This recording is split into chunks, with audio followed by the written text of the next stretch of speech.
What's happening, people? I hope you are well, and welcome into Full Credit to the Boys. And I know you guys are excited and happy, elated with another back-to-back win, and I am as well.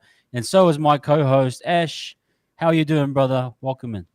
Always good, man. Always good. This is awesome, bro. Just to come off another win and talk some positivity around the team. And yeah. And shout out to freaking the Nat in the chat, bro. Go the Dragons. Nah, come on, man. Get out of that, brother. Not today.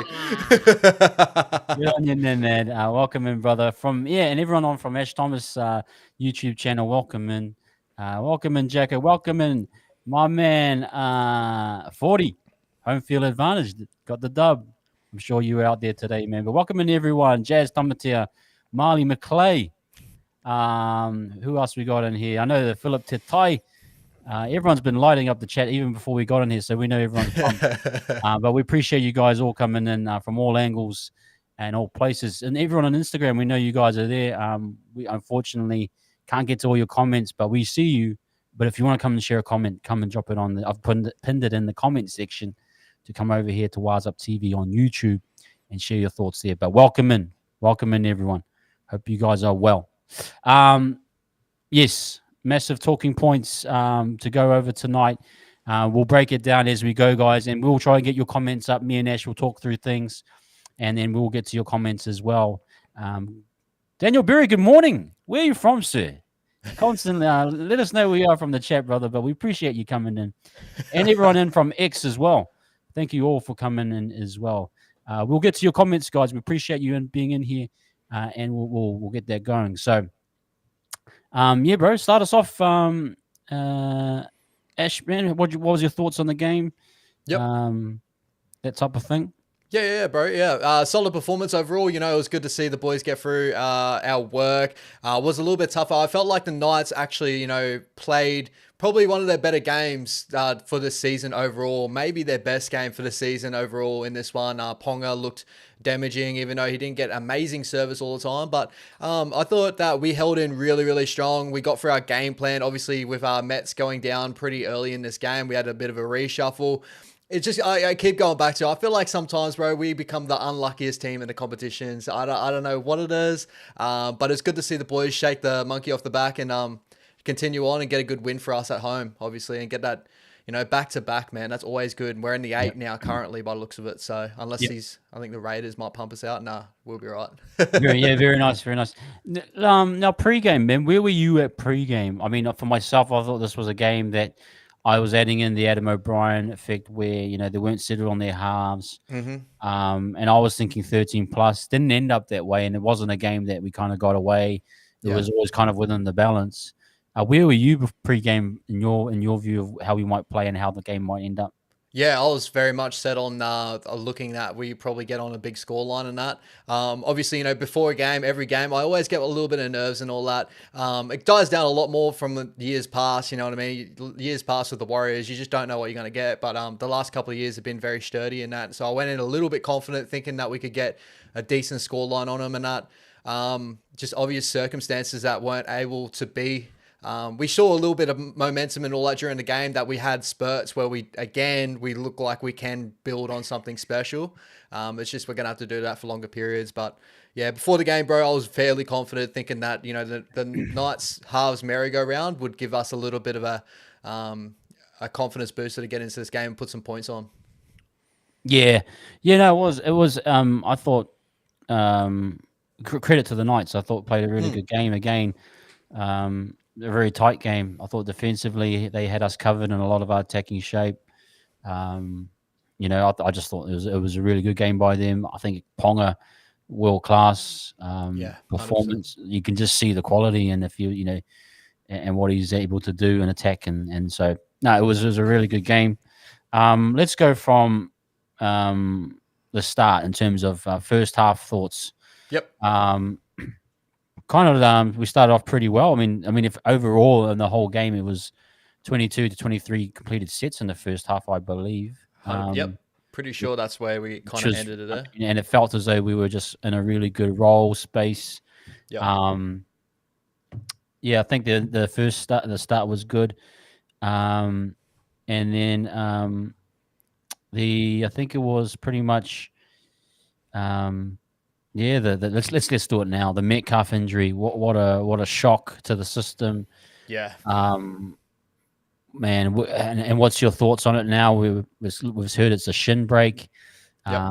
NRL physio guys, I know you guys in the chat are saying what is the latest. Ash, can you just give a quick debrief on what the NRL physio guy was saying? Yeah. So pretty much he was kind of like of examination. So NRL physio obviously watches the games and stuff like that and just goes off examination and what he can see. Obviously, he can't do a proper, like check and all that. But if it is to be a fractured shin, which is by the looks of it, apparently, the best case scenario, I'm pretty sure I saw up on his post, was 6 weeks. Worst case scenario, if it's a really awkward fracture, apparently, yeah, it can get up to 10 to 12. So, hoping, fingers crossed that it is just more so, the 6 weeks with a standard little fracture. But yeah, we're just going to have to wait and find out, I guess. Yeah, just really shocked the system. Shout out to Mets, man. Like the injury tolls and all that. I think the best news out of it all, though, if you want to get a little bit of, shining light out of it, it wasn't like a muscle injury. He didn't pull like a hammy. He didn't do anything like that. It was a contact injury because Frizzell hit him with some force in that tackle, man. So shout out to Mets. Hope he's doing well out there. Yeah. No, we hope so. And I think we were threatening. I mean, those bombs from the start. I mean, Berry nearly scored the try off that catch. That would have been great. I thought Berry, if we just quickly glance over his game, what a game from him again. Yep. Just asserting himself, and his confidence. The juggling act. How good is that? There was. It could have been. It look if you. I thought maybe if they break the tape down a little bit more, they might find something there. But it was like okay. But yeah, real interesting there. Then we go into pretty much. I think it was like 18 minutes, and the SJ to Ford. Beautiful to see. Beautiful. I mean, it's been building over time. Him and Sean working together. And then to get that one over the line, hit the lead, hit the front, just nice. What's your thoughts on that try? Yeah, beautiful, man, beautiful. Obviously, Mets went off 10 minutes and 15 minutes we strike, which is good signs a little bit there. Like we were a little bit disjointed later on in the game due to Mets not being there, but Shawnee kind of picked up the slack a lot and laying on that beautiful like flat ball onto Jacko Ford, who I thought had an incredible game in this one too. Like, the work rate he got through, his ball handling was good in this game, and was just always there and fighting for everything. Even defensively, the amount of defensive work I thought he went through was really, really strong as well. So shout out to Jacko. I thought it was an incredible matchup of him and Frizzell on that side, man. Like, what was your thoughts on that overall? Yeah, just loved it. I loved to see him go over. He's always nearly been there or thereabouts. So it was nice to see kind of SJ just pick him out, get a nice touch. And I just thought, it was just a really, really nice, solid try for him. And probably, it's credit to him just always putting himself in those positions. And like we've talked about his selective amnesia. I mean, amnesia in general. Yeah, he's fine running those lines, and he doesn't mind dropping a couple. Yeah. But it's nice when the ball's sitting nicely on him and he's able to work that channel. Yeah. Again, just something I'm thinking in terms of SJ just being at another level right now to Metcalf. Not saying that Metcalf couldn't have done that, but just sort of saying Sean picking, finding a rhythm with Jacko and channeling his energy and getting in sync, that type of thing. Yeah. So yeah, enjoyed it. Really enjoyed that one. That was very good. And shout out to the comment over there. Was Jacko mistake free this game? Yes, he was. Yes, he was. He got through a full game and that. But the biggest thing is like what you kind of touched on there, bro, is like he's just going to keep running these lines and he's going to keep in the contest throughout every game. And I think that's the biggest thing we love about Jacko is his work rate is just second to none. Like he just wants the contact. He will keep coming no matter what. No matter if he drops 3 balls, 4 balls, he'll always want to keep up with the hit ups and stuff. So, well done to Jacko. He did really well in this one. Yeah. Good call. Rikers welcoming men from Ash Thomas's channel. And Detroit, I thought the halves would have gone front door more because of RTS sweeping and attracting players. That's helpful. Yeah, good call. Absolutely.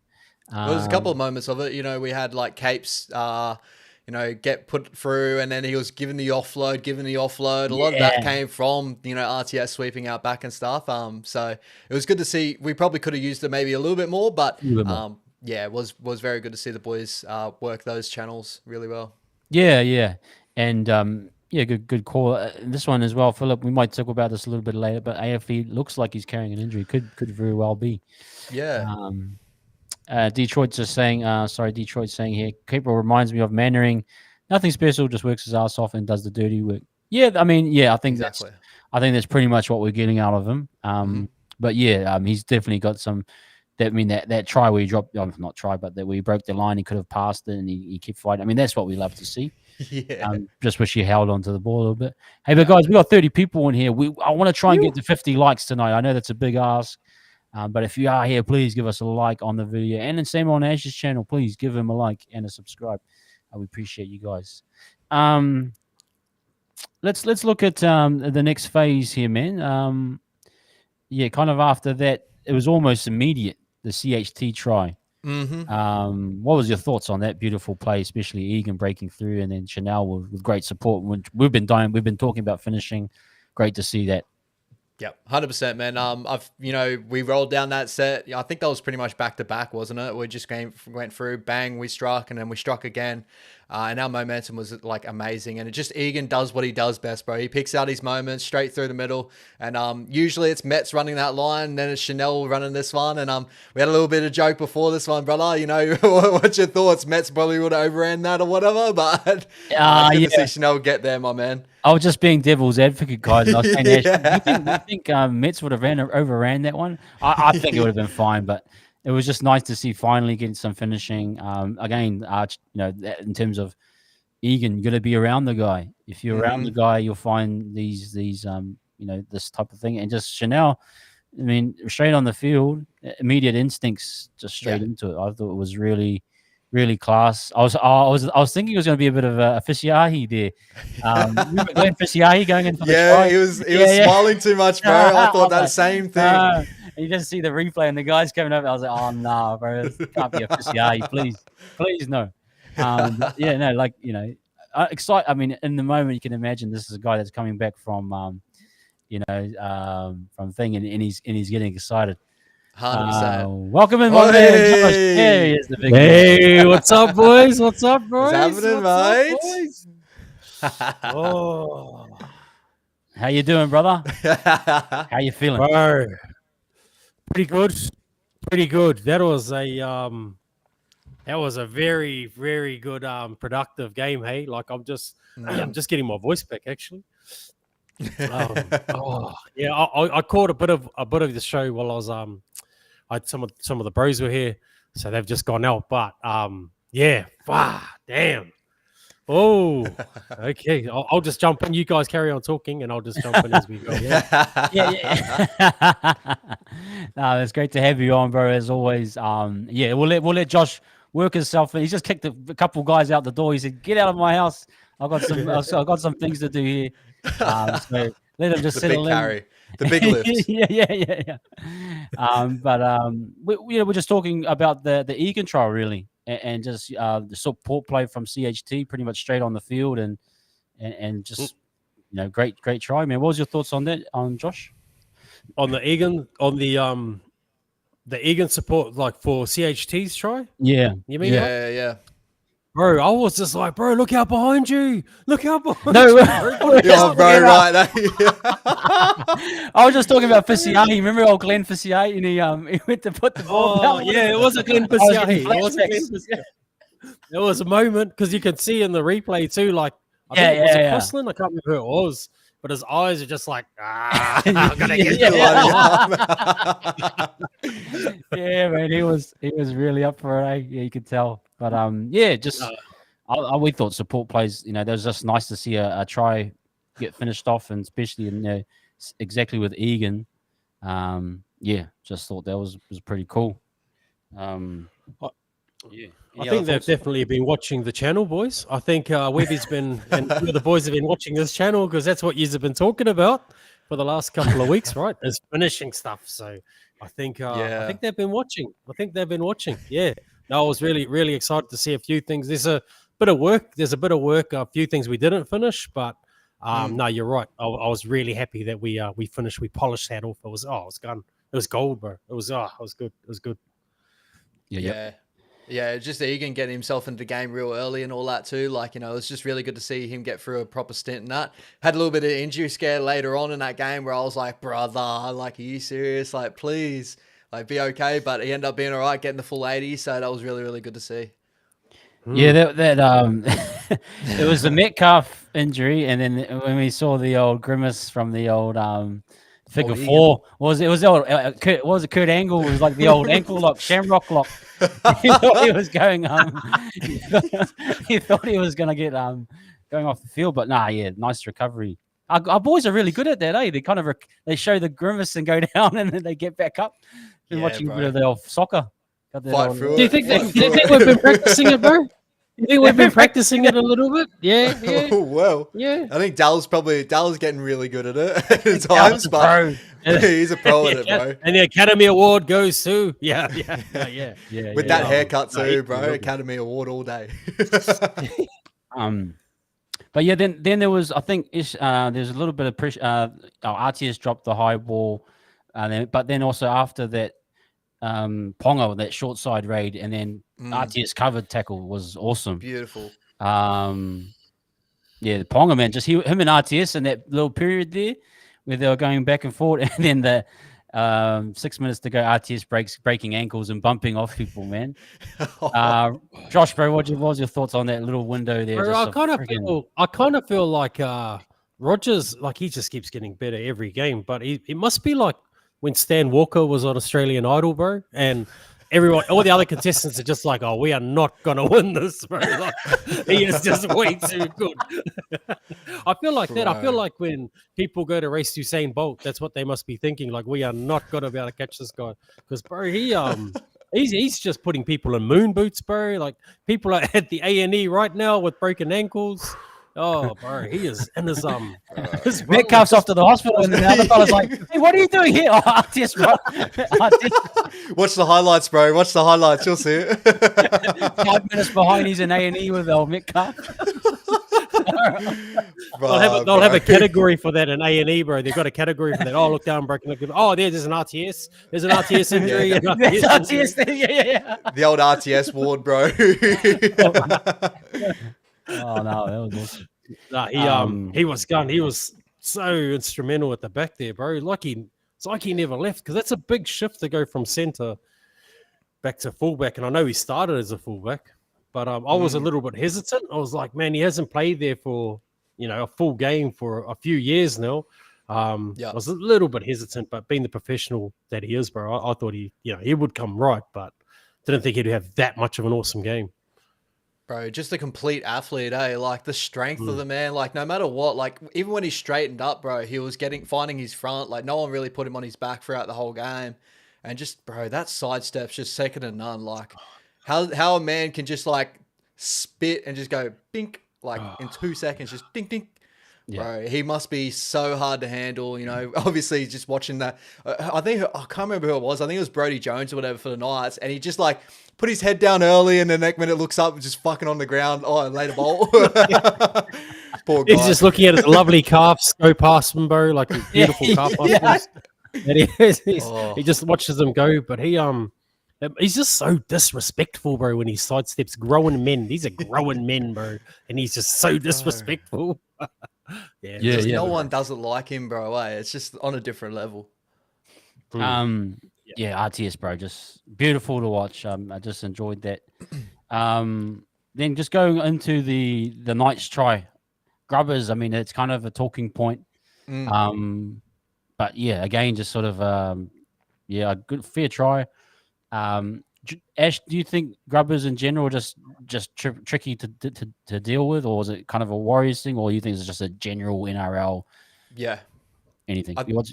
I think like overall, usually, tries off kicks are ones that like either come to like the bounce of the ball and all that sort of stuff. A lot of times like it is down to that fullback and how he gets out of that front line defense and sweeps out the back to get there early. But Gamble, I think, had that second thought in his head. I don't think he had it. I think it was Gamble that laid it on for him. Or I can't remember who kicked it. Was it Gamble or Ponga? I think it was Gamble going out the back. And just, Tyson Frizzell is always going to chase that down. And it's really tough to handle sometimes. And obviously, we scored a nice one off a kick as well. But it came down to athleticism. And that's really why it's so hard to defend. A lot of it comes from the bounce of the ball and athleticism. It's not on the set plays and getting defensives out of position. Usually it's really up to that fullback and how far he can cover. Yeah.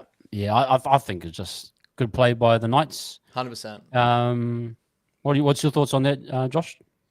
Yeah, bro. The grubber kick is so underrated, bro. That's such a it's such a good tool to have in your arsenal, bro. If you can nail a good grubber kick. But Tyson Frizzell, bro, he should be on the most money in that Knights team, bro. He's a weapon, bro. Yeah. He is a weapon there, dude. He's a gun, man. Yeah, he should be on the most. He should be on the most money, but like Elijah Taylor was saying, tackles don't make cash. Tackles don't make money. Unfortunately. Shout out Footy Hacks, bro. Shout out, bro. Amazing content, bro. We'll have to get Elijah on here, bro. Yeah, that'd be it'd be amazing. Yeah. Footy Hacks, bro. If you guys aren't aware of it, check it out on Instagram and probably everywhere else as well. But let's maybe just quickly going into halftime. What was your thoughts and feelings? I felt as though the Knights had kind of just sort of got a little bit of dominance. I mean, there was a little bit of a momentum shift. I think it was good to go into half 12-6, but it felt as though they got on top of us in that little bit of a period there. Yeah. Was it due to anything that you guys felt, or we just sort of credit to the Knights? I felt like it's something I don't want to call us the unluckiest team in a competition, but there's moments in the game where like momentum shifts and it shifts really wild. I think this is one. Was it this one that came off of the forward pass call that on that outside where we were just building, like we were like, all right, we're hitting sky high, and then we shifted early. I'm like, oh, here we go, like we're gonna come home strong here. And then it kind of just like fell apart a little bit, and the boys had to regroup from that. So moments like that happening in the game, like I sort of touched on you in the pre-room and that too, where Kai Pearce-Paul got the ball back and it should have been called an offside in my opinion. I think it was a back from Barry and stuff. Like a couple of moments there where we lost our momentum, where we could have repeat sets and stuff. It just really the way the flow of the game is. But I remember listening to a lot of NRL coaches always point out that the biggest minutes to win is the 10 minutes before halftime and the 10 minutes after halftime. That's such an important time. I felt like we lost the last 5 minutes or 10 minutes in that first part, but we started off that second half really, really strong to bring it back in. So was really good to see we didn't lose that, because that's really what happened with the Sharks game as well, the first game of the season, where we really lost that little period there, and it kind of bit us in the arse later on. Yeah, thoughts on that, Josh? Yeah, no. I'll probably just echo that. That's pretty good. Yeah, that's pretty much what I would have said too. That momentum shift. I think they said SJ had a forward pass through to Rocco. I think that's when that momentum shift happened. I mean, I'm happy that they're starting to learn what forward passes are after last year. I don't want to go back there, but after old man Tom Brady for the Broncos, so it's good to know that they're learning about forward passes. But no, you're right, bro. And in previous years, momentum shifts, we haven't we haven't been able to, I suppose, recuperate and come back after a momentum shift, and that'll Exactly. bro. And if I can pick it out, no way. Like there's Webby's picking it out too, bro. And I thought, yeah, that's when it shifted for them, and that's probably that last probably 2-3 minutes. Yep, they probably had it. They probably had us there for a bit, Yeah. but the boys backed themselves. Yeah, there was a good go that start of the second half. Agreed, bro. That's when we set the benchmark then for that second half. I thought. Yeah. I think I'll quickly. Sorry, bro. I'll quickly touch. Probably to big up the boys a little bit more too. Even with that momentum shift and all that happening, all the ball that the Knights actually had in that late part, for them just to score off that little nudge in behind for Frizzell and stuff like that, as we kind of touched on before with grubbers and kicks in the way, like scoring off kicks and that.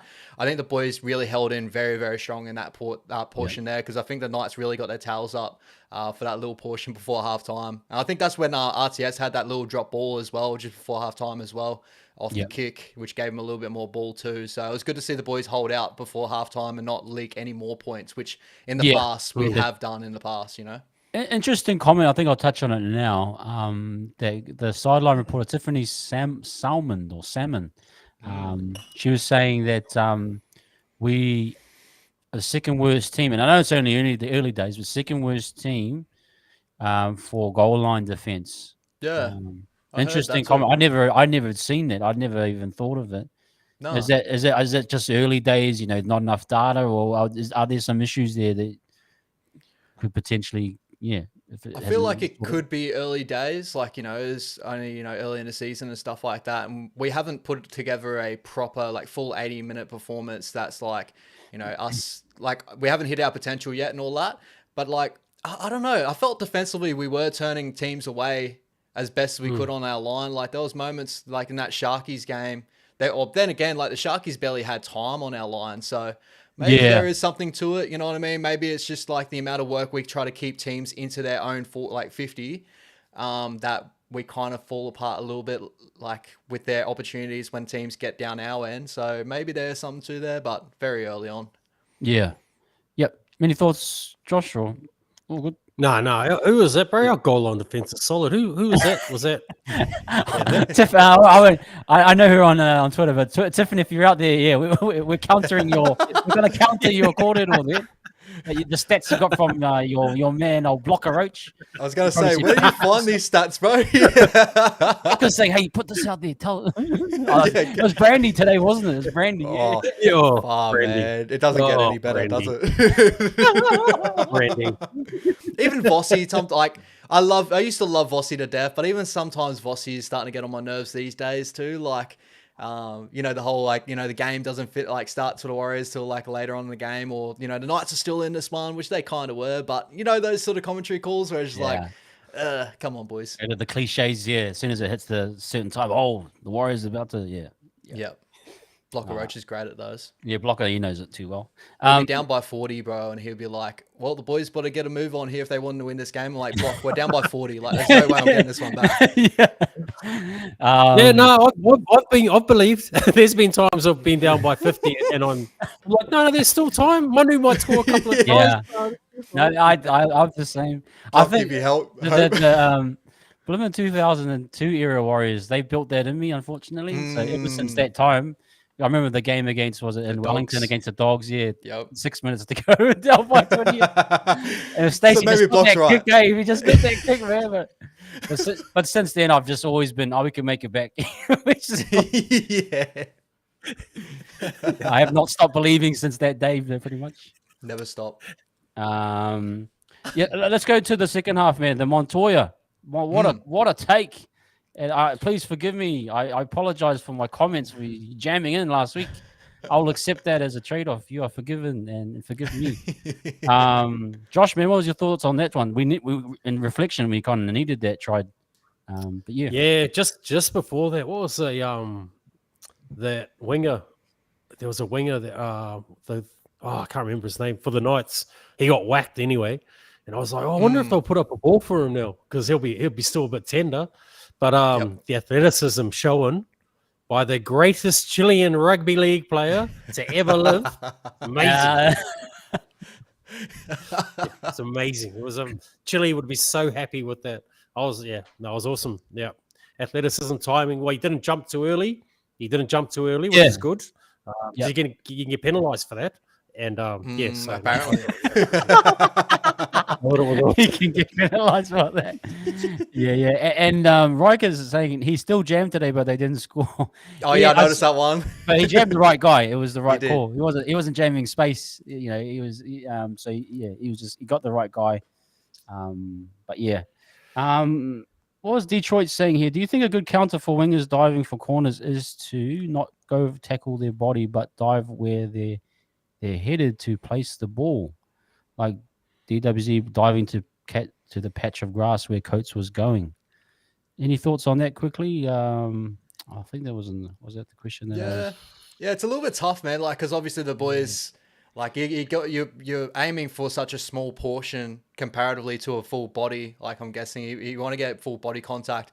Like with that try with Coatesy, bro. Like only like what Coatesy, DWZ, like boys like that are really, they can really pull like that Coates one, man. I don't know. Like you can't really explain that one. Like he left from like 6 meters out and then got higher in the air and still got to put it down. Like this is sort of tough. But I understand exactly what you're trying to say. Like maybe the boys will start looking at like trying to knock the ball out in the air. Like I don't know, but I just feel like that's such a small part to cover. Comparatively to try and get a full body contact and probably pushing more out. But I understand where that comment is coming from. Yeah.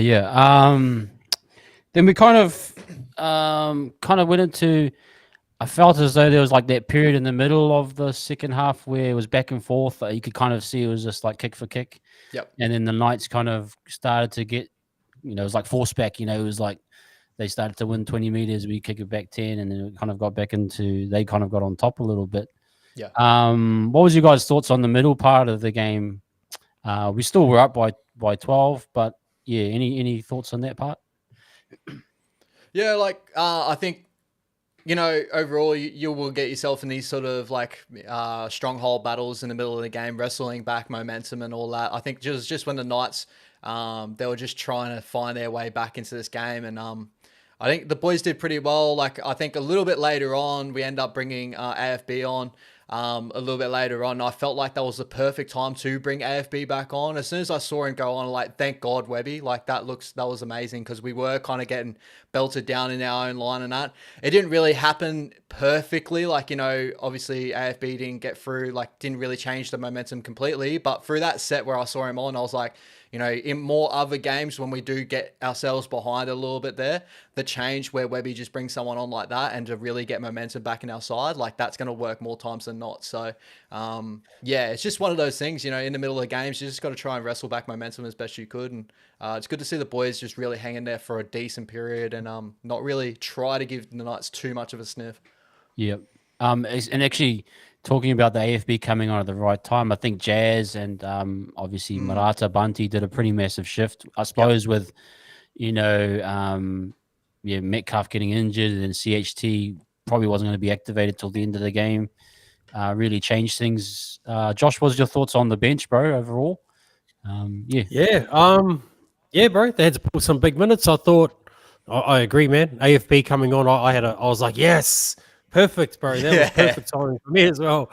And I think real good teams, they win the arm wrestle, or they win the ugly games. And that comes from those little bits that we were just talking about. And I think we're doing that quite well. That's quite positive to see. It was funny though, when not funny, but when Metcalf got injured, and then you see the boys on the sideline, and they're like, bro, you better get up, bro. I think you're going to have to go on. They're cheering him up to go talk to a girl. Wow. Jazzy, get on the pad, bro. Get on the pad. It kind of looked like that. It kind of looked like, gee, you got to go on. You got to go on. They're like, I'm not going on, bro. Oh, yeah. Yeah. Grab the pad. Look, the camera's here, bro. Grab the pad and make it look like we're like we know what we're doing. Yeah. Oh yeah, bro. No, that was CHT. I think Bunty was like cracking up, like, bro, you're on now. Get in there. Yeah, get ready. And he was like, nah, bro, just sitting here relaxing. Oh, damn. Oh, it was like the last dance of the night. Bro, go, bro. She's there. Go, bro. Oh, awesome. Yeah, I think, and then the kind of going on towards the end there, the Cape Well, it started off, it's like perfect timing, like 10 minutes to go in, and Cape Well, what was it, knocks the ball on, but we got a penalty. Well, I mean, we started to get these, these were like anti-Warriors, this was what the calls we used to get against us, but like we're the team. Because if I was the Knights, I'd be like, what the heck, bro?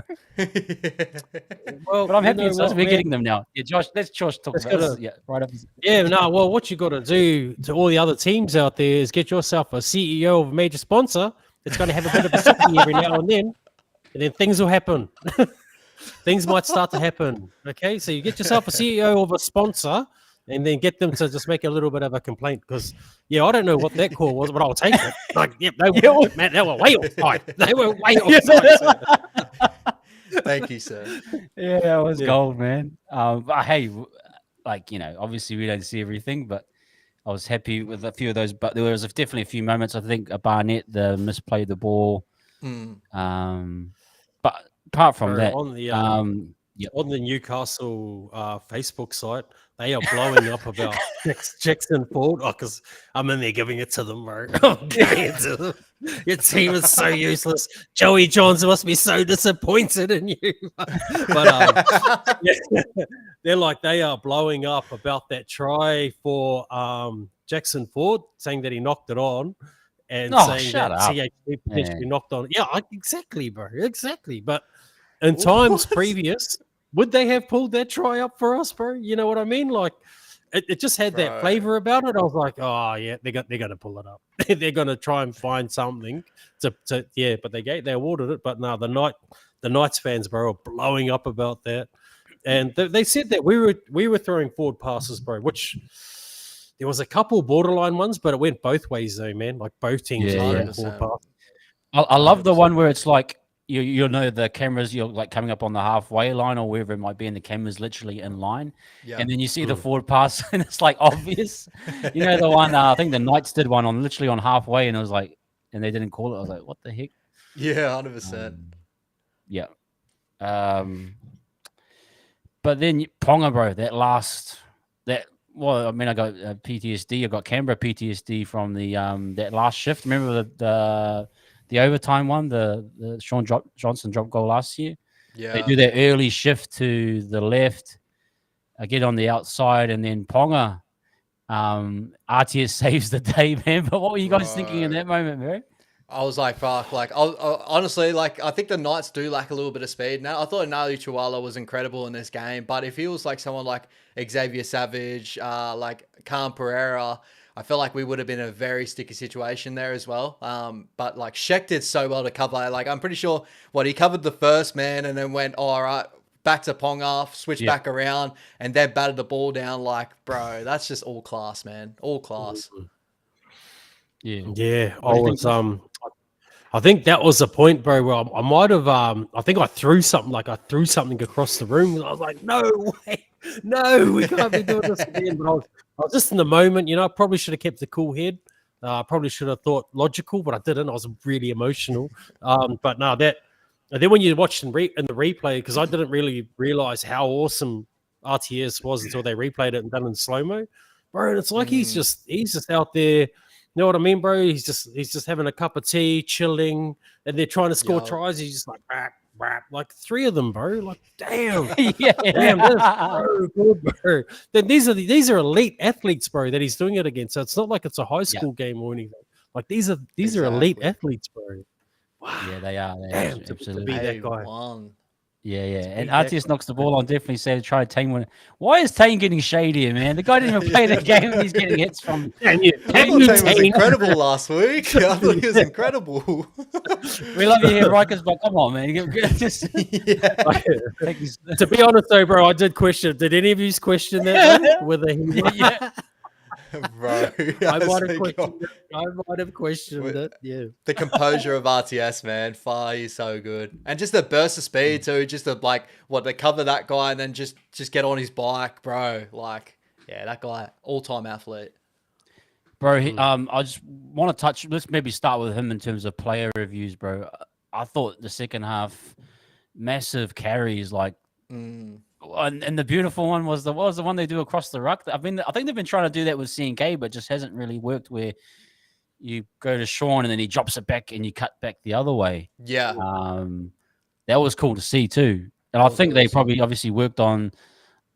I don't think they got. I don't think we got the best in terms of link play because we were never going to get that. I don't feel with the 1 week's preparation with RTS, but we got little things like that. Working out of the ruck, one out. And I love it from him because he's doing it in so many different ways. Like preseason, he was destroying the centers out on the outside. Yeah. Then he changes it up for the last couple of games, finding his feet. Jumps in at fullback, and you're thinking, he's going to get way more, set up tries, link play. But no, it's just more simple stuff, working from yardage and being in the right spots. Those bombs he diffused, like massive catches, massive. Yep. But Josh, bro, what was your thoughts on RTS's overall performance? Bro, just what an athlete, what a professional, bro. Like we got to remember, he's been out the game for 2 years. He's been out of that fullback role, and like I said earlier, there's a big difference between playing centre and playing fullback. And I just didn't miss a beat. He was only just shy of 300 meters, bro. Like you don't just do that, bro. Like you don't just come back and you know what? I might just about get 300 meters. No, that's just rude and disrespectful, bro. That's what that is. But I thought it was. I just, even though, like you're saying, that inside pass when he's coming through straight through, running that center line, like around the tide, finding a tired forward. It just, I don't know, it just warms my heart, bro. Like to see that, like it just puts me in such a good space, bro. In my heart and in my head. But I'm getting too deep. But no, I thought it's just amazing, bro. It must be just so hard to defend that, like to be on the opposite team, and just think like, now, which way is he going to go? Are they going to give him the ball? Or are they going to kick it out? Because like, there's so many options you've got with him, bro. So that's where I'm at. But even then too, bro, like I don't think that option goes away when he goes to centre if we were to do it right. We saw Joey Manu in that Panthers game the other night, try to get him and get some carries done and all that. Like I think we can do that very similar thing with Sheck coming through the middle and getting good ball like that as well. So like, even when Chance comes back and he gets through probably his 250, 300 run meters and that he can get through a 200 a game and then have Sheck with those like strike carries like that. Him with like a little bit less work, but like those moments, he's going to pull out some incredible moments just with like freshness and that when he goes back to center. Obviously it's going to be a big talking point now that we've seen him at fullback and everyone's going to be like, oh, like Daly M fullback of the year back, how long ago, Daly M? Like, but incredible, man. Just incredible. Against last year's Daly M fullback from last year. Yeah. Like the different level of fullback. I still think Pong is a gun player, but I don't know. I thought Rog played a better game, to be honest. Yeah, they were both incredible. Incredible. I thought Pong was good in his own different style and way, but probably my next person to really talk about was Rocco Berry and that battle with Bradman Best. Like far out, they sent a lot of traffic down him. I thought they'll go down Pompey's side a bit more, but obviously Bradman's their weapon and Berry did a good job in my view. Ash, what was your thoughts on Berry's game? Incredible, man. Incredible. We were touching on grubbers a little bit early on in the game, but that point where Shawnee put the grubber in behind and Berry, I think it was Tuala, tried to get to the ground as quickly as he could, and he just picked him up and was like, later bolt, like you're going to in-goal. Like those moments is what makes Berry so special, bro. Just incredible, man. He was high work rate. Incredible. Massive. Josh, your thoughts on gun, man. Rocco was, because you got to remember he's playing Bradman Best, who's the New South Wales centre. It's like he's a state of origin centre, and Bradman Best is he's no chump, bro. He's a gun player, and I thought his defensive read, bro, the way he just shut him down, except for that try, but that was a good try. Best really had to work for that kick through try, but bro, Berry just that guy. Yeah, he's the guy. He's the guy, man. I think he cemented that position anyway. Cool. Yeah, he played an awesome game. He's consistently good. Yeah. And while we're in the centres, old Mount Vesuvius, old Pompey. Remember, you guys remember old Mount Vesuvius? Or Pomps. Pompeii. Good old Pompey. You Run played it on home. Mount Vesuvius today, old Pompey. It was good, bro. But I loved his like. Look, you didn't do anything wrong. No. I'll pull this comment up. What was it before? Yeah, 100 something, 46 meters. 56 post contact, 18 tackles, 0 miss. Incredible. Just a professional performance. Come out. Yep. There's like a hitman assassin, do the job, leave no trace of evidence. Yep. And pack up. But yeah, man, what's your guys' thoughts on Pompey just quickly? Yeah, good, man. Like, got in Duddy's shift and just didn't look out of place too much, you know what I mean? Like, everything just fell into place for him. He got through a lot of post contact meters is probably the most that I noticed him in that. Those tough carries where he finds his front so well and just pumps his legs through the line. I thought he was incredible. And then we got players like Ali Leotoa that's still waiting in cup and all that. So just showing our depth right there, you know what I mean? And Metz goes down, we have CHT there. We had pushed Roger to the back. He got Pompey coming there, and if there was an injury there next week, Ali's there waiting. So incredible. Yeah. Josh, any thoughts on Pompey? Yeah, no, I thought Pompey he didn't do anything wrong. So yes, he did his job. He just went out there, didn't try and every now and then Pompey tries to do an awesome pass that's not awesome, or tries to do an offload that's just not there. He didn't try and do that. So it shows that he's been working on his game. And another thing I was thinking when Metcalf went off, if SJ for whatever reason couldn't kick goals, I was like, who's gonna kick the goals? Mitch Barnett, He could. or Pompey. He could. Yeah, he could. Pompey could too. So yeah, I was like, who's gonna cross? Yeah, maybe Schnell. I don't know, but I was like, that's something else that Pompey's got. Not that he's a super great kicker, but just saying, look, talking about statistics, Roger Tuivasa-Sheck has 100% strike rate when it comes to kicking goals. Hasn't missed one. Well, there you go. Yep. He's only had one that was right out in front of him when he was leaving. Was it like a farewell? Yeah, it wasn't a farewell. One of the farewell kicks, but it's 100%. That's 100%. He can come and do a job. That was a good one. I thought just on touching on our wings in general, Dallin, you're not going to have games where you're going to score off every play, but it's good just to see the carries he does as well and the yardage. I thought he was just massive. I thought both of our wingers, Montoya did that little hit and spin in the first half, and then, a little found the right through. Yeah. I thought they were all really, really solid. Happy with their performances. But let's move into the halves. Let's talk Metcalf. Me and Asher talked a little bit about Metcalf, bro. It looks like the physio is saying 6 weeks at the moment. Could be longer. Josh is probably he's faking the. No. That's sad for him, bro. It is. No, I'm joking. No, we love all of our players, and we don't wish the worst on them. Yeah, all love. Yeah, Yeah. Sad guy. What a sad guy. No, I'm just the hospital wall right there. The hospital wall right there. But Plymouth, what's his name? Hey, he does those chopping. He chops everyone up there, fella. What's his name? Tyson Frizzell. Frizzell, bro. Oh. Was it knee on knee or was it? What was it? It looked like it was shoulder on thigh. Oh, okay. And it I think his legs clashed together. I think or something like that. It was because Metz wasn't slowing down at the line too. Metz hit that hard.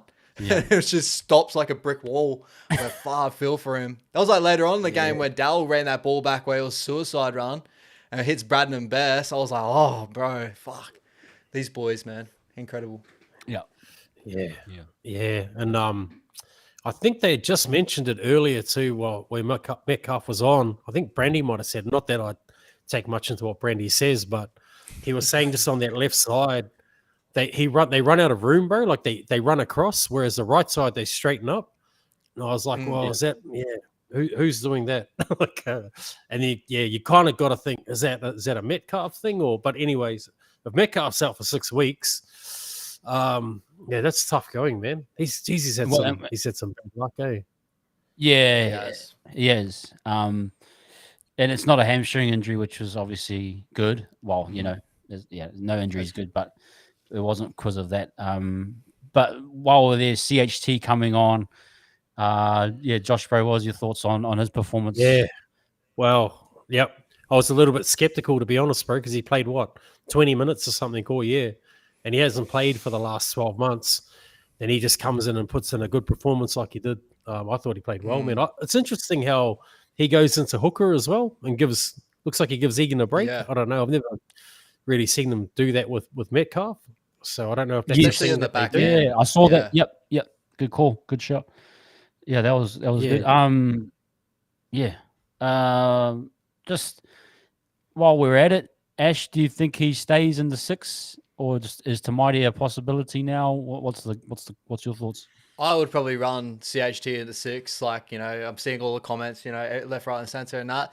I've been watching our cup team and Tamati's been doing okay, but I'm still I think watching Chanel on this one, I reckon he'll do well to hold in there for the period. And I think just more time and him getting reps and with our players on that side, because obviously we're so SJ reliant or halfback reliant on SJ getting us around the park and setting us up in points.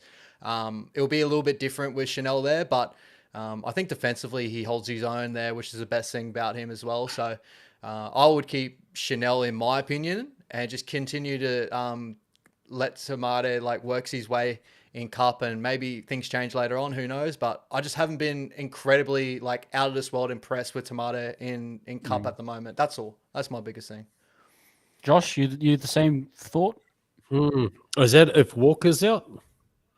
So does Walker, because it'll be a bench thing, I suppose. Because I think Lussick would come back in. Possibly. Yeah, and that's the benefit of CHT, is that he does have the hooking option where, like you just said, Josh, that he could go in at the end of the game and then maybe you put Walker out, say if Walker comes back, Walker plays 6. It's just literally defending for 10 minutes or whatever it may be. But what's your thoughts, bro? Tamati or CHT starting? Yeah, I agree, bro. I've been watching a bit of cup as well. I love Tamati, bro. I think he's an awesome player, very silky. He is, but I think CHT gets a nod for me. He even straightened up that defense, bro, on that side. Yeah, so I just felt comfortable with his defense as well. I think he stays for me. Yep. 100%. And we're such a versatile team. That's what makes it so tough to make it is just answer these questions and all that. To think because when Dylan Walker comes back in, as you were talking about, Josh, if Dylan Walker comes in, our bench may, does Jazzy drop out or Jazzy stays in there? And then, we got that look there. Or Lussick wasn't in this one. He was 18th man today. Do we run Lussick at 14 again? And then, does Smarte get over the top of Chanel to push Chanel back to the bench again? We could run that look again. There's so many different looks we could come next week. So, really, it's up to Webby. He's got all the tools now, so we could run with so many different lineups, to be honest. Yeah, and the tough thing for Metcalf is it's so tight to break into this team, and to be 6 weeks out. Then say you get 6 weeks with a combination of CHT and say SJ, it's so hard for him to come straight back in. So tough going for him. But no, like you said, man, it's exciting because we're so versatile. Oh yeah, haven't been able to say that for a while. Yeah. No, bro, versatility has been huge in depth. And guys, we got 68 of you guys in here, one short of 69. If you guys can come in. And nice. 67. Someone didn't appreciate that now. No. And it's falling as we speak. But no, if you are here, please give us a like and subscribe. I think we're linked up with Ash's page as well. I was linked with Josh's page, but I accidentally pushed on his page, but he wasn't here, so I've turned it off because I didn't want to mess with the bro's page. All right, bro. I accidentally clicked it on. I looked at, I'm live on your page. So probably live on your page for about 2 minutes. My apologies. But no, appreciate everyone coming in here. We're going through the player ratings. Or just thoughts on the players. We've finished off the backs. Let's go into the forwards. AFB, Interesting. Like for me personally, I kind of thought it was just like a kind of I mean, AFB's basic level or lowest level is A1, man. A1 anyway. Yeah, better than most people. But just maybe looks like he's holding a little niggle, or just wasn't the overall best. Looked a little bit slow to certain things. And what's your guys' thoughts on his performance? Yeah, it looked like he copped a knock, like just before Met's injury. Like he was on his haunches, and I was like, ooh, like, do we see like an early Murata like look if Murata runs front row next year, or whoever comes in to start in front row? Like, there's AFB out for ages, so we'll have to keep an eye on that to see how that goes. And obviously, he came back on later on, and he looked okay, like looked great for like, you know, an average front rower. He looked incredible, but like, you know, for AFB, as we know him to be, like, obviously he didn't get the full like massive line breaks, like massive tackle breaks. Still got through his work. 139 meters, 55 post contact meters. Like, he's still an incredible player. Like, but yeah, to his standards, I'll give him like a 7. It was there. Yeah. You Josh, any thoughts on AFB? Yeah, no, same thing, man. I thought, oh, he's picked up an injury here, and I remember thinking I must be the only one because I analyze it. I'm the only one that knows that, but obviously I'm not. Like, obviously, in my head, I was like, man, I'm so good, man. No one would know this, just me. But, yeah, I think he, yeah, I would probably just his presence as well. The presence about having him on board, and just his leadership in that pack. Yeah, man, I'd give him probably a 7.5. Probably give him a 7.5. Yep. Yeah. It wasn't a drop off. There was no errors. There's no, but you could just see like just body wise, wasn't have the full range of movement probably. Yeah. But still killing it. And like we talked about it, just coming on in that last part of the game was massive too. I thought didn't, like you kind of mentioned it, Ash, didn't turn the tide, but definitely needed his impact. 100%. To help us get over the line. Barnett, another massive game. I know his numbers wise, 177 meters. Shivers. This guy's in the dungeon. Actually, master. I'll pass it to the master of the dungeon. What was your thoughts on Barnett, bro? Far out. This guy, Barney. I call him Barney. That's a bit of a name that we've got for each other. I call him. Yeah. I shout out to him in games. He hasn't yet noticed me, but that's probably because there's like heaps of people around. But I feel like we've got a connection. I feel like there's 2 of us. There's 2 of us in this relationship, and it's not just one way. You know, it's a backwards and forwards. Just the 2 of us. It's backwards and forwards, bro. Yeah, I thought he had an awesome game. To be honest, he's just so instrumental in what he does. He just goes about his business, bro. Like he's Yes. I've got a mate that used to train with him. You know, he was a strength and conditioning coach at the Knights, and he told me some good things about Barney, bro. Like, he is just a really good guy, real good character, and he trains really, really hard. Him and Tyson Frizzell, like, were head to head when they were training, bro. So I feel like we've got like the white version of Tyson, like a whiter version of Tyson Frizzell. But no, I thought he was good. I'm going to give him an honest 8.5. To be honest. You love it. I love it. Yeah.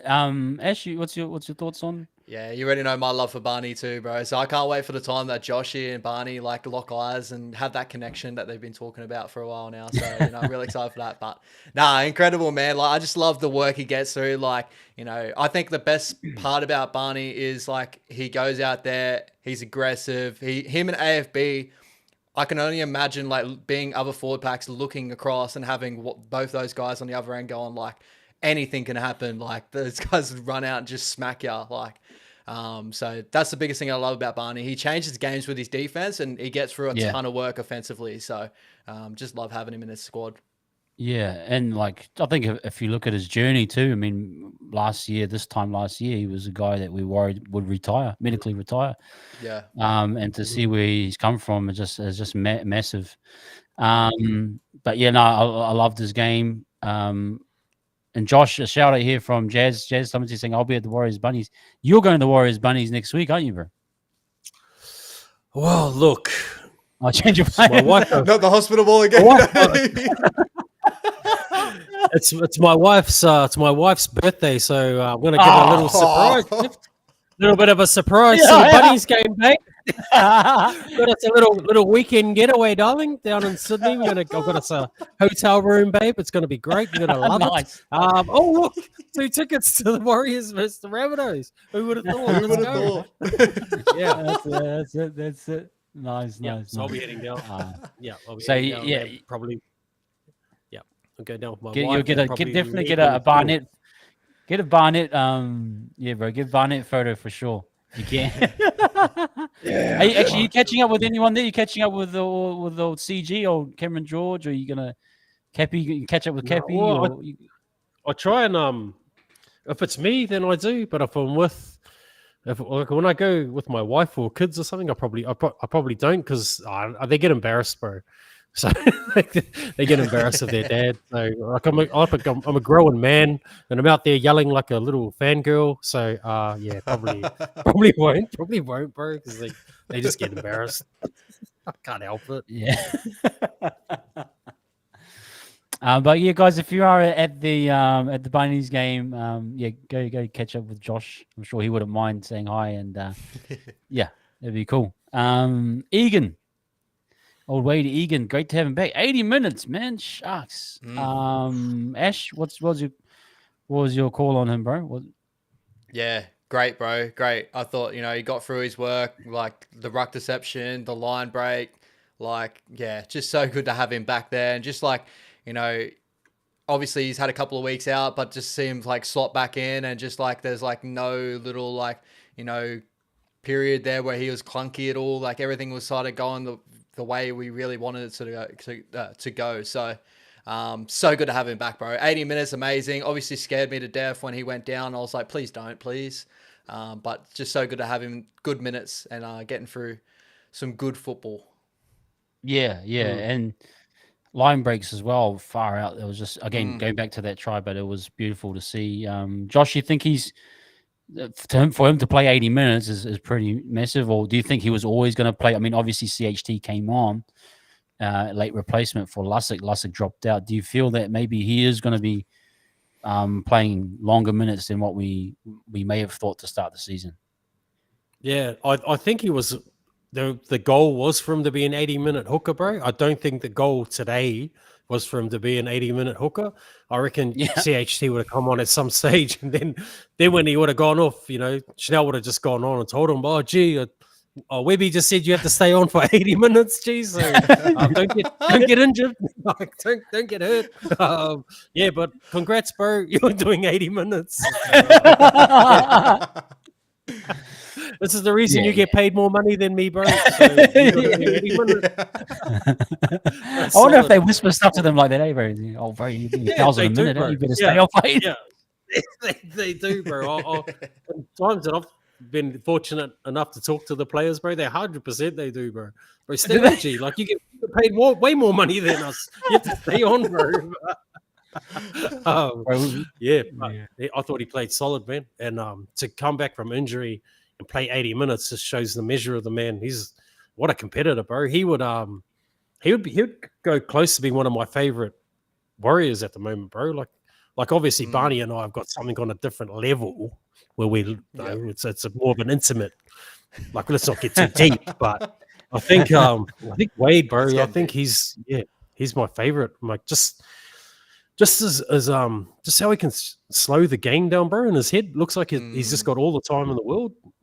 Yep. And I haven't seen a hooker do that since like Cameron Smith, bro. So just saying. Yeah, he reads it so well. Like, I love the hookers too that look the other way and like, hey, yeah, come on, but then they go right. Like they're always crafting out as like setting everything up, every possible thing to get a defense moving one way or the other. So. No, I loved his work. Back rows, Ford and Capewell. We'll start with Ford. Ash, overall performance from Ford? Yeah, incredible. Just got through a ton of work. No errors, which is amazing. And just defensively, he's just there like all the time, just always trying. That's the one thing he'll never stop trying that, man. Like he'll always be there, always peppering in a line. Good to see him have that little sprint down the wing as well. Became a winger for a little bit there, so had a little bit of speed to him and that. But yeah, just a solid performance, bro. Like, yeah, amazing. Yeah, no, awesome. Jacko Ford, I know he was kind of in the. You're a little bit worried about him, Josh. Has anything changed? But his overall performance, what do you feel? Yeah, he wasn't. Look, he wasn't going to get any McDonald's, bro. He wasn't getting a soft serve, 50-cent ice cream for me last couple of weeks. But you know, I'm probably going to get him one, and probably with a flake after this game. So with a flake, with a bit of a flake. Yeah, with the flake as well. I feel like. I wonder if Jackson Ford will jump back in because he normally jumps in on this channel, doesn't he? And just I feel like he's been watching, like I feel like he's been listening to what we've been saying because that's exactly what he did. Like we said, like it's there. Just you got to show it, man, because there's better players coming through. So I think he's held on to his position. Definitely held on to that position this week. Yeah. No, I love we talked a little bit about it with the link play with Sean. I think it's a nice, simpler kind of a setup for him. And then the try, I thought was like really nice. Just Sean picking him out and getting a good line. Yeah. Yeah, and I think that's where the one thing I like about him, and I don't like the errors, but I like the confidence. Yeah. To say I'm going to keep running a hard line. I'm going to keep doing what I'm going to do. But no, I thought that was really good. On the other side, I suppose a different kind of a performance, but still awesome. Capewell, 48 tackles, I think it was. Massive amount of work, 80 minutes again. Ash, what was your read on him? Yeah, I thought he was really, really good. I still kind of was like a little bit like KP on that edge was causing a little bit of worries on that side as well. And like he missed 4 tackles. I thought he missed a little bit more during the game, but he got through a ton of work through the middle as well. Like when we were like covering, you know, he'd push in slightly and try to get the big first hit ups. Sometimes he does get monstered, but the biggest thing about Cody Capes is he's just going to keep trying and he's just so strong. I'm still waiting for that. The connection with Shawnee is there and it will grow. Like that offload that he was waiting to freaking put on someone that whole time. He was just hanging it out, just going, someone come please. Like it's there. Yeah. And end up causing the error there, but it will come to a time where we're going to fall in love with like all the little things he does. Like, you know, he had a good game defensively, 49 tackles in this one.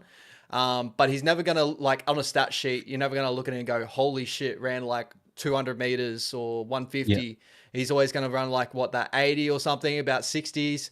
Got up to 90 to the seat, which is good. And, you know, just that little thread in behind, runs good lines, and yeah, just that kick chase is a big thing. It's always a big thing. Him and Rocco, some of the best kick chase in the game. Josh, we've had Capewell for a few weeks now. We've kind of seen what he's about. Was it, or do you think he's the right guy for this system? And like kind of, obviously we're looking at kind of what we had Marata last year in that role, Curran at times last year. Is this kind of the guy we need to be in that role?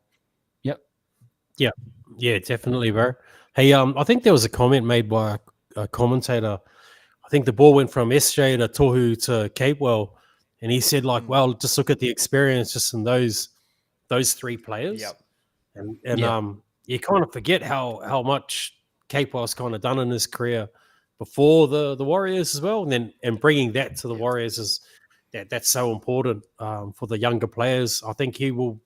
Yeah, he's more of an asset for our younger players that are coming through, and I think he's a really good buy. I think we're going to see the best of him these next couple of rounds, bro. If he stays injury free, I think we're really going to see some good stuff from him, bro. Yeah, he's gone. Yeah, nah, yeah. I see.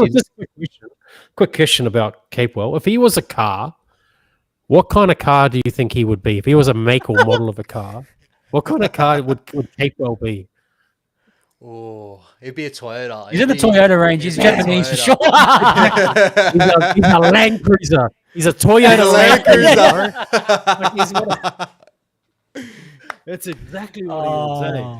Land Cruiser, man. Mr. Reliable, bro. He's Mr. Reliable. You know, not Yeah. built for comfort, not much comfort, but Nah. built to last.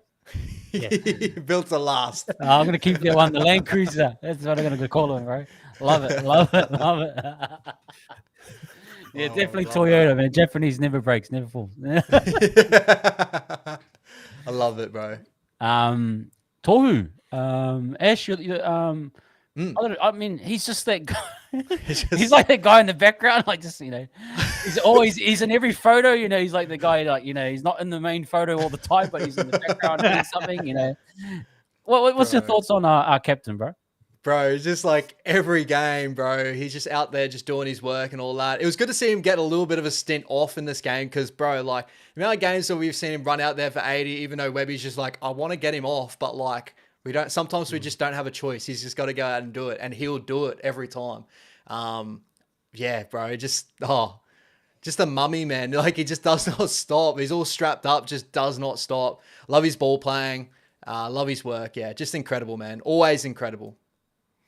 Yeah, Josh, Tohu. Yeah, he's like the Rocky movies, like the Sylvester Stallone movies. Like he's like Rocky, bro. Adrian, like he's just still fighting, bro. He's got like no legs left, his arms gone, but he's still like punching, and his arm goes, and he's just like biting people, bro. I think he's just so instrumental. But I think if he was an X-Man, he would be Professor X, in my opinion. He's just at the back there, he's reading off in the wheelchair, is he? If he keeps going the way he is, he will be that, bro. I didn't even think about the wheelchair thing. But you did. I know you did. It's actually funny. I've been watching the new X-Men, was it 97? So I have been watching a bit of Professor X at the moment. Oh, I thought you were going to go car make and model again, bro. That was like another Land Cruiser. Like, I don't know what else to say. But we're talking old school Landy. Yeah, 72 Landy. Yeah, bro. Got duct tape held together by duct tape and prayers, bro. Still holding in there. It would still get there, bro. That Top Gear. He's so... It's what he does off the ball. Like on the ball is really important. It's what he does off the ball for me too. I've watched him play live a few times, and just the way he can position people around the field as well. And he's like another ball player, bro. And it's just so good to see. And he's such a good leader. He's so humble, such a humble, good character, bro. That guy. So no, he gets a 9 for me tonight. Sure, love that. Love that. Professor X. Yeah. He's actually, I think, Walker's usually the guy to kind of, I suppose, replace him or give him a breather, should we say? And like Walker's been out 2 weeks in a row now, and it's almost like he's just said, "Oh, sweet as I'll fill that role, I'll fill that space, I'll cover enough for us to get through," and he always does, man. So massive shout out to King Tohu. Yes, Richard is saying, no, absolutely. Bench now. So we're in pretty much a 3-man bench, I suppose. Who do we have? Jazz? Start off with Jazz. What's your guys' thoughts on his shift? Yeah, good, man. Good. I thought he came on, looked really, really good. Didn't put a foot wrong, really, in my opinion. And defensively, he got through like he was noticeable. Like he was chopping blokes and all that. So especially, watching that, like seeing his cup stats a couple of weeks ago where I saw him pump out, 250 meters with 50 tackles and 25 runs. Like the guy's an absolute beast, and I couldn't believe the amount of questions around if he was going to start, and then seeing him not play in our bench, I was like, but man, he's just going to continue to turn up, and just good signs. Yep. Any thoughts on him? Yeah, Jazz is like, he's deceptively strong, I think. Yeah. Like they've got their strength in numbers, like who can bench the most and squat the most and whatever. And I'm pretty sure he's like up in the top 3, or he was up in their gym at the Warriors. So he's really, really strong. He's super strong, man. And I think his dad was in the SAS, so he's been bred to be like this warrior, bro. Like he's got the warrior mentality, He's he's bred to be tough. And I thought he went well all the way up until like the ball hit him in the ass when he was running that line again on the line. The ball hit him in the ass. I was wondering who that was. There's big glutes, bro. Yeah, in the glutes. Hit him in the cheeks. Squats, yeah. So, last time I saw Jazz, he was like, "Hey, stop!" Because I had a box of Krispy Kreme donuts. And I was eating some donuts. He was like, "Hey, stop eating donuts!" While I was watching him play New South Wales Cup, mate. Buddy, perhaps you better stop eating some donuts, eh? With that fat ass. The ball hit it. Could have scored, buddy. Jazz. Yeah, I was wondering what happened there with Jazz's ass. I don't think it was his ass, but yeah. It's funnier if it's his ass. I thought he played awesome, bro. I thought he played good minutes. Yeah. Come out there, done a solid job. He's an old head now, bro. So, he's done a real good job. And I probably would give him a 7, bro, for me. And I would put him on the bench next week as well. Yeah.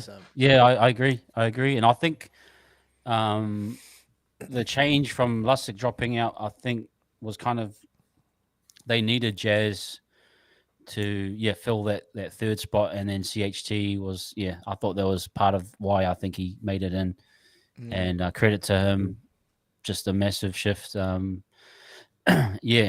just wiping kind of. And I know he's got those errors, but that, again, similar to CHT, where people holding these things against our players from the past, like CHT has got so much flack from people that I've engaged with, and to see him do a job like that. And then same for Jazz the last 2 weeks doing the job they've done. Like, you just can't hold those things against them all the time, and you can't always fall back. People love to fall back on those generic, he's an error-ridden player or whatever it is, Exactly. But Bunty, thoughts on Bunty? Yeah, I thought he was good. I thought he got through his work and all that. Just Bunty just does what Bunty does. He's so sturdy when he comes on and all that. I think he fills a hole there of just like being that guy that's going to get through your minutes and stuff, where we rejuvenate. Like you got AFB and Barnett coming off, and then when we bring those boys on, our strike comes back through. So I thought it was solid. I thought it was very, very solid. So I'd give him probably like a 7 and 8, something like that. Yeah. Okay. Yeah. Josh, where you at with Bunty, and was it the right move over Ali, you think? Yeah, no, definitely Ali's not. tough. Ali's the guy. Like, he's in the love dungeon with Barney for me, bro. No, I like Bunty, bro. I thought he was solid. Tonight. He didn't do anything wrong. Like, he didn't do anything super awesome, and he didn't do anything super wrong. So I'm with you, bro. I'll probably give him an honest 7.5. He would probably he'd get a ride home from training for me. If I had a spare seat in the car. He would get a ride home. Yeah. No ice cream. Definitely no. In the back no of ice cream. Almost getting ice cream with flake in it, bro. If Bunty was a car, what kind of car would Bunty be? Be nice too, because Bunty might hear this and see this. So we've got to be like, what would a V-dub Beetle? Come on, boys. That's not very nice. I was going to say Toyota Corolla, keeping a Toyota form, but I was going to say, what is this? Not the tricycle. What's the one wheel? Tricycle. Not the tricycles. What's the one with the one wheel? The one the clowns that use a unicycle. Nah, that's sad. Nah, no way. Oh, mate. Savage. No. Savage. See, Josh set me up. Bunty, if you saw that, Josh just set me up. That is not a fair representation of who you are, mate. You're definitely in the Toyota range. Maybe not at the somewhere. No ice cream. Yeah, no ice cream, bro. No ice cream. And then who else did? Oh, Marata. Interesting shift. Not, I suppose, for me personally, not suppose what I was envisioning it would be like. But Ash, what's your thoughts? Yeah, I'll just give him the benefit of the doubt. Like, it's the first game back and all that. Like, he didn't really, he looked like, I don't know, he still looked strong and stuff, but obviously he didn't do anything that was like, ooh, like what we saw in the preseason. We're like, oh, yeah, all right, here we go. We're going to see this. So give him a couple of weeks. I reckon he'll grow to be that impact forward that, those moments like we were touching on with AFB later on in the game where Webby puts him on and it just changed momentum. I feel like he can definitely be that guy. He'll grow into that guy that when AFB comes off and we need to continue with the momentum like him and Dylan when Walker is back in that's when I'll really, take note on how he's really traveling. So I just felt like the Knights really got their tails up for a period there where he definitely came on and it was really tough to see him. Yep. He didn't really change too much, to be honest. So we'll see that in future, I hope. Yeah. What thoughts, Josh, on Morata? Oh no, Mr. Neil Kore. Yeah, I think he went through his processes, bro, and just wanted to nail that first. So yeah, he would have just gone through his time I run properly, hands out, catch the ball, take the hit, land on my knees, get up, fast play the ball. And I think he just would have gone through that. That's a tick for him. I think his defense, he would have done the same thing, just defense strong, tick for me. So I think he gets a tick. Definitely gets a ride home in the van today, in the Tarago van. And that's what he is, by the way. If he was a car, he's a Toyota Tarago. Jesus, a lot of stuff can happen. He's a Tarago, bro. He just everybody wants one, everybody needs one. Like it's he's taking everybody to church. Like he's he's getting a ride home. He's getting an ice cream, and he's also going to get a flake with a little bit of sprinkles on it because he's wow. Bro, Bunsy's looking now and going like, "What have I got to do, bro?" What am I going to do to get ice cream? Jazz is eating donuts over here. He's getting a couple licks after from old. What's his name? Hey, you want some, bro? Marata don't like the flake, so he pulls out the flake, gives him the flake. On the cone, bro. Here's the cone. You pulls the flake out. It's a cone, bro. You can have the cone. Savage, you two. Savage. Happy Easter, brother. Happy Easter. Bunty's probably like, I'm lactose intolerant anyway. No, I can't have dairy. I'm lactose intolerant.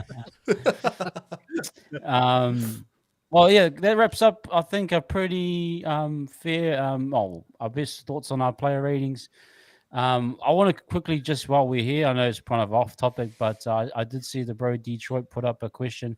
Maybe it's something we won't deep dive into, but just off the top of the head, who's your guys' Warriors Mount Rushmore? What four guys all times represent the Warriors the most or make you think of the Warriors? It's not, I don't want to deep dive into it. I don't want to get too sidetracked, but if you guys can rattle off four straight away, what's your thoughts? Stacey's got to be there. Yeah. For me, I gotta have SJ for me personally, and then it's like it's tough, man, because I love me some Michael Luck. I love Mannering was incredible for the period we had him. Or Manu Vatavai, like the beast, big Manu's got to be around about there. I don't know. I can't really name like a full Mount Rush. I've got to take some time with that because I think what Tohu's been doing for our team for a while has been incredible. If you want accomplishments like Sheck won a Daily M under our squad as well.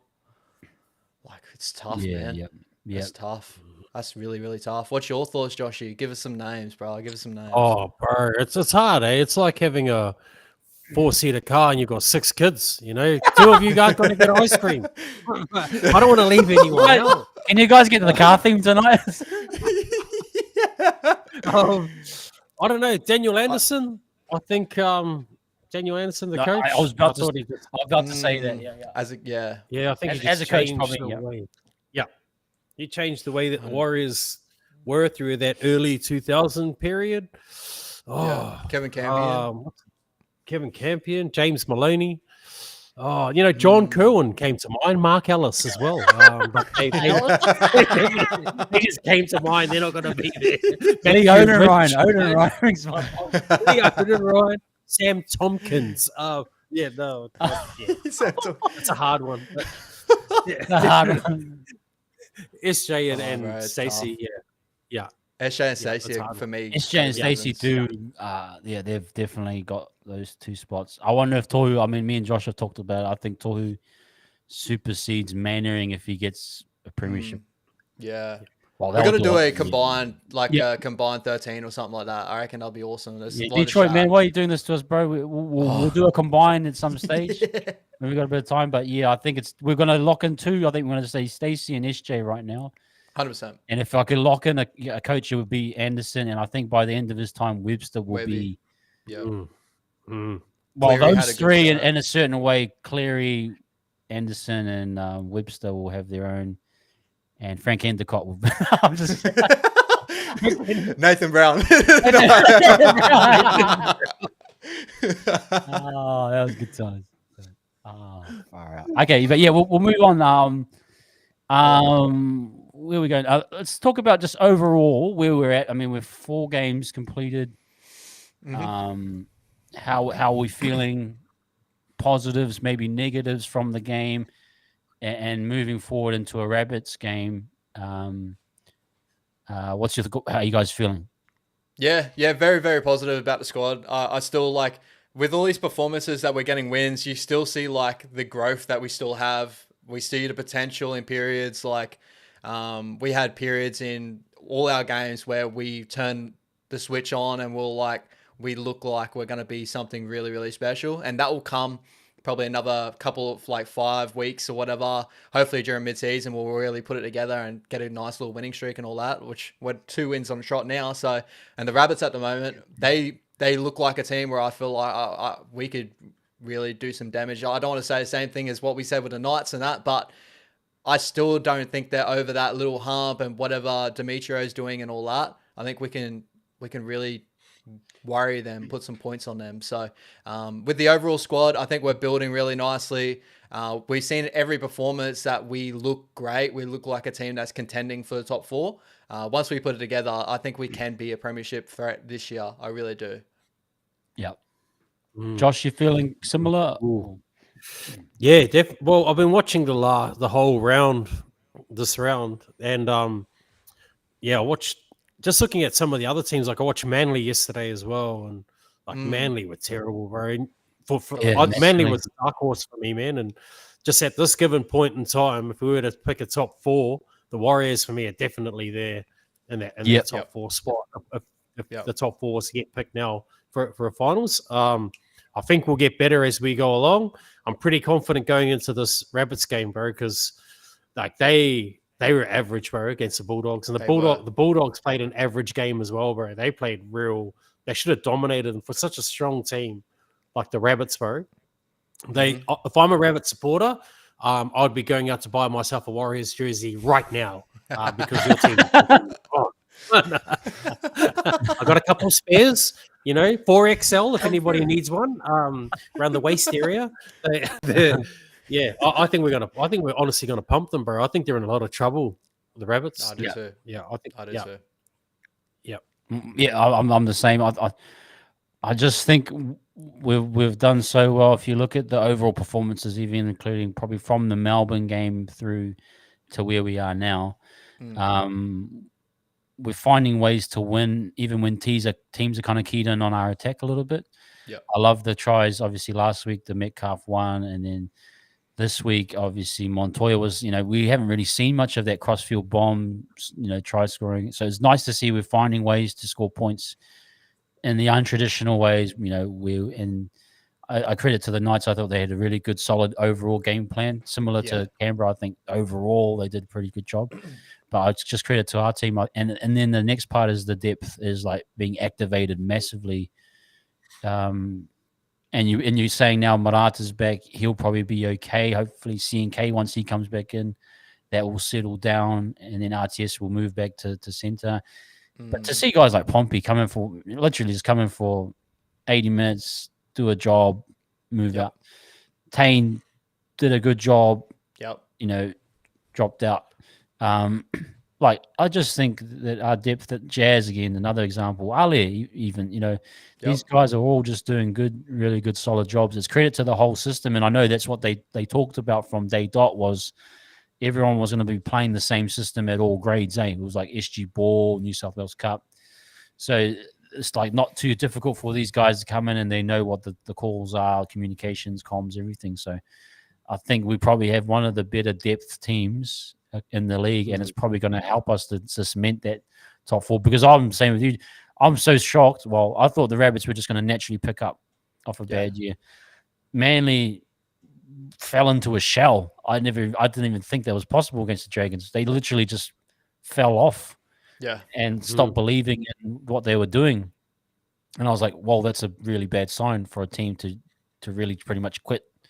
I felt this early in the season. Yeah. 100%. Especially an experienced team like the Seagulls, Yeah. And they just literally just shut down. Like they were like, oh, it's not working. And I felt like, well, that's a massive tell early in the season that they're not quite there yet.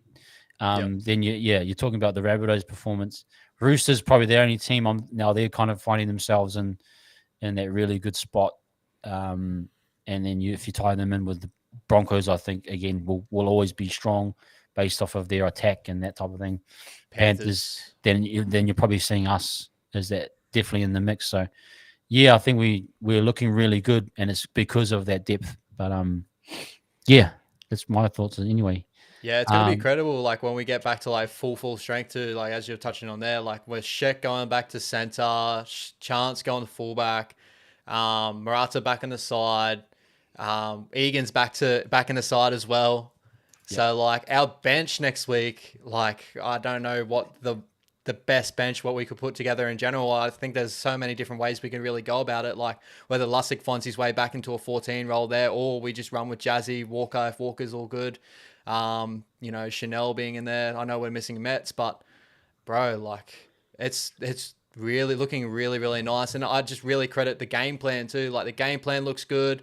The boys are running the game plan, but when we click into gear, like that's when we're going to see the boys take to a whole different level. So like, yeah, I'm just really, really impressed where we're sitting at the moment. Like if I'm thinking of other teams, as we touched on before, I think the Panthers look incredible already. Very early on. The Broncos, I think the Melbourne Storm, for all the stuff they're going through with no Munster, no Nas and that, I think they look really, really good this year. Even though losing to the Knights last week, they had no Jerome Hughes and that as well. I think they're just going to be just as well, and the Roosters and all that. But I'd say we're just up there with those guys 100%. I think we look just as good around about there. I think also, just quickly, is the trap games will be harder this year. Like the Bulldogs, the Dragons, the Tigers games won't be easy beats. No, I don't feel this year. No, like they'll be a little bit trickier than what they were last year. So I just think we're going to be just on pretty much a lot this year. I think there's like a leveling of a playoff field, and those teams that are kind of dipping, the Seagulls, the Rabbits, and they'll be there. The Sharks will probably come up in ebbs and flows. So we're just going to be just solid, I think, the whole year round. Other talking points from the game, or anything else that we need to be aware of, guys? No, very, very solid run. Good to see the boys just get another win, hey? And onto the Rabbits next week, bro. I think, legit. I sniffed something there. We can really do some damage against these Rabbits next week, and it's a game that we wanted to win from last year. So hopefully Webby's circled it and be like, boys, let's prove to everyone that we're a better team than last year. Josh, man, everyone in the chat, there's a bit of discussion around RTS. Obviously, you had a big, massive game. CNK, where do you sit? I mean, where do you sit with this whole RTS at fullback? And is there a battle here? Like some people are in the chat saying, RTS should be the fullback. Was it literally? What's your thoughts? Definitely CNK coming back in, or do you feel RTS has kind of earned a chance there? I think right now, if Chance is still out next week, I think Rogers stays at fullback ahead of Tuopiki, in my opinion. I think he's a step ahead there. I think he's maybe the second string fullback, but I think Chance needs to be given a chance first before I think we make any rash decisions, man. Because I thought if we just look at the back of last year, and I think Webby is a man of his word, bro. He's got good character like that, right? Where he's very honest. So he has come out and said publicly that Chance is our fullback. So Chance will go to get his chance to go back and play at fullback. And I think it's a good thing, bro. I think it'll be a real good. He gets his chance, right? I think it's a good thing, He bro. I tripled think, off. I love it. Love it. yeah, and if he was playing Monopoly, he might roll a chance. No, yeah. So He forfeited. no, for me, bro, CNK goes in. I think for me, CNK's our fullback. In my opinion. Yeah. There's no chance. No, I'm just kidding. Love it. Love it. Actually, of the same vein, same thought process. Yeah, pretty much, man. I can't wait till we see if Chance performs as what he did last year and in the Pacific Championship and all that, and then have RTS at center and really grow into a center. Like, bro, I think that team looks incredible. And at the worst, if that doesn't really work, we got a Daly M fullback we could just chuck out back there. So we're in that point this year where it's just the versatility, man. I think that's the key word to our team this year. Yeah. Yep, same here. Yep. So everyone we're on board with CNK, absolutely. All day. All day. Yeah, and I think, and I go back to the game plan. I don't think the game plan was necessarily to get Roger in those link play positions fully with the amount of time. I think they will kind of round out with CNK when he comes back. Yeah. We should see our offense, get to a bit more sharpness, like that type of thing. Watch Fox League just run with this narrative though. They love it. Hard. Yeah. They're already running it with the commentary team and all that sort of stuff. 360 will jump on it and be like, will there be a divide? Yeah. Blocker like, how is RTS not getting this stuff? I just can't believe with me. Yeah. They don't have anyone else. Yeah.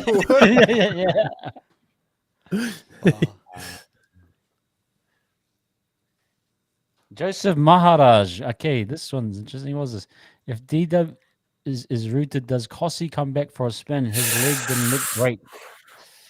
I don't know. Did anyone see the cup, boys? I haven't. I haven't really. Yeah, Gossi looked alright today. Him and Ali Leotoa was damaging as always. Like they do look like a step ahead of wingers that are in cup and all that. And even like Graham Talfa, like he looks strong. Setu too look really, really strong today as well. So there's really choices, but I would say Gossi for me is my next man up, especially on that right side. Yeah. Yep, I agree, bro. Kossi's for me as well. If DWZ's out, Kossi's in for me. I think he's done enough to earn a spot. Yeah. Yep. Okay, let's maybe just touch on this Metcalf, the long-term impact of it. How does it? I suppose it's the different. I'd say minimum 6 weeks. The big chunk of the season. Are we comfortable to have a run of CHT for 6 weeks there? Or is there anything that would make you push TMM up the ranks? And what would those reasons be if CHT might not be doing well also? I think clunkiness on that side would be a big thing where it's like if the attack doesn't really stick, but like I don't know. I think CHT will do a great job for those 6 weeks if he is there for 6 weeks and may even push to even get that role.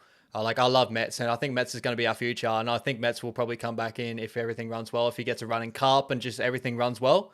But just defensively, CHT is so strong and I think that's probably the biggest thing that will help him over those other two boys there and all that. And I think for Tamata, it's definitely just to get through some cup footy and just string together a lot of really good games. Because I don't know, I just haven't been lit by TMM in cup at the moment. Like I love him as a player. I think he's incredible.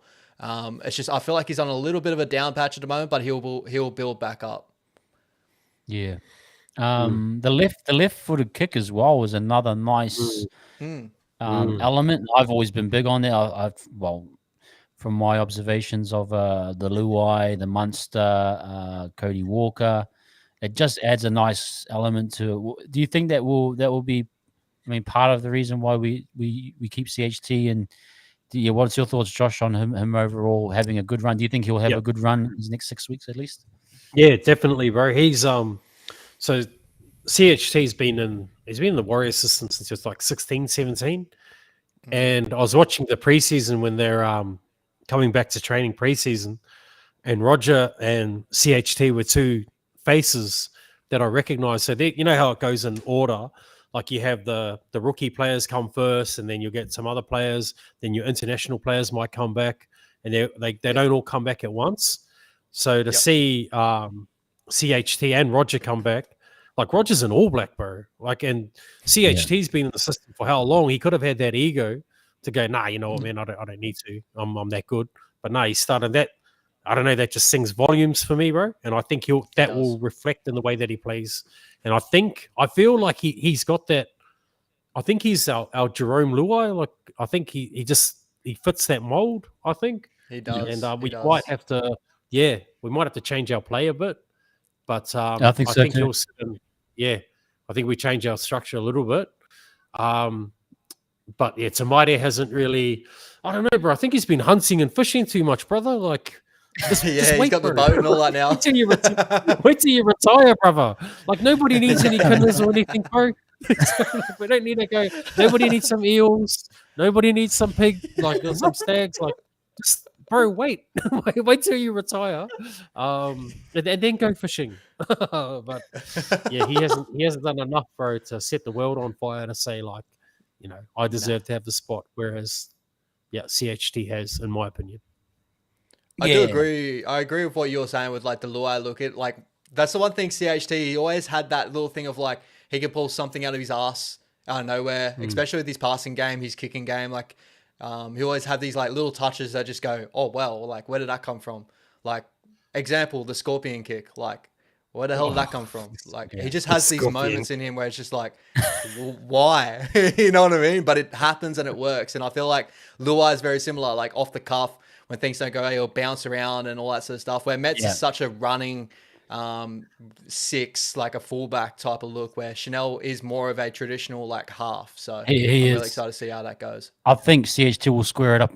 I wouldn't be surprised if we see that side straighten up a little bit. Yeah. And you've got to remember too, we haven't seen it with Roger, which is another thing that's going to be, I think it might take a few by surprise. Yep. Would love to see that side get humming as well. Well, look at in preseason too. That was it. The Charles game that they were running on the same side, early ball all the time, and I think that would be really good for Rog on that side. Yeah, I think he's. If you look, when I picture CHT, I always picture him like his body straight and then passing. Whereas when I see Metcalf, his body's turned a lot of the time to pass. Yeah. So I think CHT will have that natural kind of, he kind of like SJ in terms of how he goes into the line and then will. Turn and pass it. Whereas I think, like we're saying, Metcalf has that running element that wants to activate that as well. So I wouldn't be surprised if that side sort of starts to get a bit more humming and with the RTS as well. So okay, man, we're done. We're nearly at 2 hours here. 70 people. If you are here, please give us a like and subscribe. And if you're on Ash Thomas's channel as well, please do that. We appreciate you guys hanging around. Have we got any other questions or topics, guys, that we need to cover before we wrap up? I feel we've done a very thorough investigation of the job. Referees, any issues with the referees, Josh? Like I'm just happy that they've worked out forward passes, bro, because I don't want to keep going back to it. But old mate Tom Brady for the Broncos last year, like I'm just happy. Out of all the technology in the world, bro, like we put people on the moon, and now we can work out a forward pass. Congratulations, we've made it. We're taking a step forward. No, I thought the ref was all right, bro. It went either way. He made a few calls that were a bit like either way, but I thought overall there wasn't anything that made me like send them a real nasty email in bold letters. So no, they're okay. Yeah. Okay, I think I can't think of anything else. Are you guys pretty happy with what we've done so far? Yeah, I just want a ice cream from Joshy. That's all. I don't know. Macca's run with Josh. Get us in the Rago, bro. No, that's a faithful Tarago. Shout out to everybody out there with a Tarago. Better give me a flake too, bro. I think I deserve that little flake. Come on. It's Whoa, Easter. Come on, mate. We got to earn. Spoil me. Can't just go throwing out flakes to everybody, buddy. Like, this isn't Oprah Winfrey. You get a flake. You get a flake. And we'll have to do a full credit from Macca's one time. Yeah, bro, Macca's one. That'll be a good one. Yeah, free Wi-Fi. There's got free Wi-Fi at Macca's. Yeah. We'll be able to have a good stream there. It'll be really okay, guys, embarrassing well- if I go to my one and they go, "Hey, Josh, you're back." Sorry, carry on. We'll finish up. Well, we learned tonight, bro, where you go after these games here. So, Oh, Jackson Ford, sorry, man, we missed you. I think you were here. Jacko, Good to see you, Jacko. Good game, mate. Well done. good try. game. Enjoy Good it, mate. game, Jacko. And, yeah, good on you, buddy. Yeah, we'll leave it there, guys. Thank you again for coming along. To full credit to the boys. As for programming, I think me and you, Josh, on tomorrow night, we'll touch more on it and get into things. And then Ash is back for All You Can Eat on Tuesday. When's our game? Is it next Saturday or is it a Sunday game? Next Saturday, my brother. Oh, Saturday. What time are we talking here? Same time, I think, bro. Same Six. time. Okay. Oh well, we'll be on again for full credit next week, guys. It's Or an hour earlier, 2:00, I think. So there you go. Oh, 2:00 yes, Australian, yes. so whatever that is. probably about 7:30. We might do 8:30. Give us a breather. Get us some Maccas before we start. Go get a soft serve. Yeah, but we'll be back anyway Saturday night for that one. But thank you everyone for being in here. We'll catch you later. Thank you, my brothers Ash and Josh.